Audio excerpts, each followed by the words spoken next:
Terima kasih Yang Di-Pertua. Terima kasih Yang Berhormat Datuk Seri Lenggong.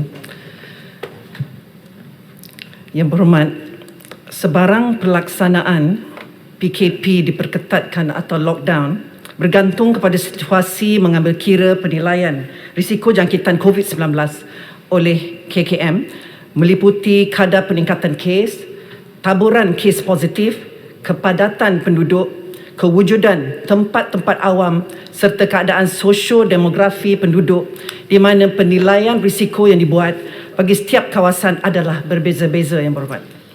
Seperti yang dinyatakan oleh Yang Amat Berhormat Perdana Menteri bahawa langkah mengurung rakyat tidak lagi dilihat sesuai, malah dikuatiri mendatangkan lebih banyak implikasi termasuk kesihatan mental dan ekonomi. Pelaksanaan semua PKP termasuk PKP total lockdown memberi kesan yang sangat negatif kepada ekonomi negara. Oleh itu, kerajaan telah mempertimbangkan pendekatan baharu dalam menguruskan bilangan kes positif dan pada masa yang sama berusaha untuk memulihkan kembali ekonomi negara. Kini, fokus utama kerajaan adalah kepada pelan pemulihan negara PPN secara berfasa dan hanya akan melaksanakan PKP diperketatkan berdasarkan lokaliti yang mempunyai kadar jangkitan setempat yang tinggi. Kadar vaksinasi turut dipertingkatkan Yang Berhormat bagi membantu mengurangkan kesan jangkitan kes harian yang tinggi.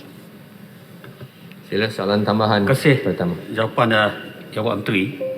Saya nak merujuk pada kenyataan Yang Berhormat Pekan kerana beliau mencadangkan agar lockdown ketat singkat antara 5 atau 7 hari dilaksana. Dan respon daripada Menteri Kesihatan agak positif dan menyatakan bahawa pertimbangan sedang dibuat dan belum dimutamakkan. Saya faham dan saya setuju dengan kenyataan Yang Perdana Menteri, mengurus rakyat memang tidak sesuai. Namun, menjaga kepentingan rakyat lebih penting. Apakah cadangan yang dikemukakan oleh Yang Amat Pekan tadi mungkin boleh dipertimbangkan agar pemutus lita ini bagi kita menyekat secara langsung kes-kes di lokaliti tertentu? Dan sejauh manakah persiapan dan kesediaan kerajaan bagi memasuki fasa endemik ini seperti yang dirancang, dan bagaimana kerajaan melalui MKN untuk memastikan supaya segala SOP, kelemahan-kelemahan berlaku dapat dibendung, mendidik rakyat untuk mematuhi segala peraturan kerana kita telah pun memulakan untuk rakyat sendiri mematuhi SOP itu. Terima kasih. Sila, Timbalan Menteri. Ya. Terima kasih Yang Berhormat Datuk Seri Lenggong. Terima kasih Yang Di-Pertua. Dua bahagian. Pertamanya, fokus utama kerajaan adalah pada PPN Yang Berhormat secara berfasa dan hanya akan melaksanakan PKPD ataupun total lockdown ini berdasarkan lokaliti yang seperti saya sebut sebelum ini yang mempunyai kadar jangkitan setempat yang tinggi. Dan langkah membendung penularan COVID-19 menerusi kaedah pemutus litar atau perintah berkurung perlu diperhalusi dan mengambil kira kesannya terhadap kesihatan mental melainkan sosio-ekonomi rakyat. PKPD yang sedang dilaksanakan merupakan langkah yang efektif Yang Berhormat dan telah menunjukkan keberkesanannya dalam membendung penularan jangkitan, dan kita setuju dengan Yang Berhormat Pekan sekiranya ada sesebuah lokaliti itu memerlukan pemantauan pematuhan SOP yang ketat, kita harus jalankan. Dan sebarang cadangan pelaksanaan kaedah atau circuit breaker harus diteliti dahulu dan memastikan jangkitan COVID-19 ini dapat diputuskan dan kadar vaksinasi harus ditingkatkan. Selain dari itu,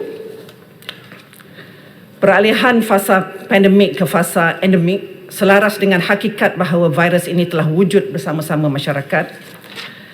Kita harus teliti dan pihak kerajaan sedang meliti bagi mengurangkan bilangan SOP sedia ada kepada 10 SOP sejajar dengan pengumuman Yang Berhormat Menteri Kanan Pertahanan pada September 14 hari bulan, dan ianya dijangkakan dapat diselesaikan sebelum peralihan ke fasa endemik. Pihak kerajaan juga sentiasa mengambil iktibar dan menambah baik kaedah penyelarasan dan pelaksanaan SOP ini supaya tidak menyusahkan rakyat dan mudah difahami.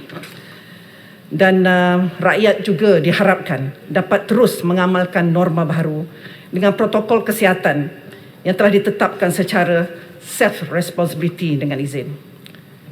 Dan akhir sekali, semestinya vaksinasi, kadar vaksinasi negara diharapkan akan mencapai 90% populasi dewasa dalam tempoh 2-3 minggu ini, sekaligus membolehkan negara beralih ke fasa endemik. Yang berhormat, terima kasih. Terima kasih Perdana Menteri.